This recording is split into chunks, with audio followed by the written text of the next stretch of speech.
বৌমা দেখো না ফ্রিজে কটা বরবটি ছিল, কি বানানো যায় বলো তো? তাহলে মা আজ বানানো যাক চিংড়ি মাছ দিয়ে বরবটি বাটা। প্রথমে বরবটি বাটা বানানোর জন্য বরবটিগুলোকে টুকরো টুকরো করে কেটে নেব। সমস্ত উপকরণ রেডি করে নিয়েছি।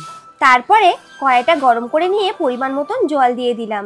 এবারে কেটে রাখা বরবটিগুলো দিয়ে হালকা করে সেদ্ধ করে জলটা ঝরানোর জন্য একটা ঝুড়িতে ঢেলে দিলাম। এবারে মিক্সারে সেদ্ধ করে রাখা বরবটিগুলো দিয়ে পেস্ট করে নেব।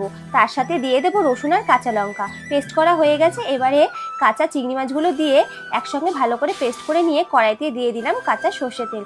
ভালো করে তেলটা গরম হয়ে এলেই দিয়ে দেব কালো জিরে। হালকা নাড়াচাড়া করে কুচিয়ে রাখা পেঁয়াজ দিয়ে ভালো করে নাড়াচাড়া করে নিই। পেঁয়াজটা হালকা ভাজা ভাজা হয়ে গেলে পেস্ট করা সমস্ত উপকরণগুলো তেলের মধ্যে দিয়ে দেব।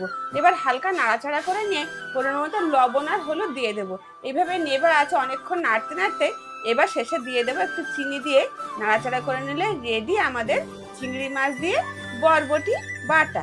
চলো আর কি, এবার তাহলে শাশুড়িমাকে টেস্ট করানো যাক। কেমন, ভালো তো? দারুণ।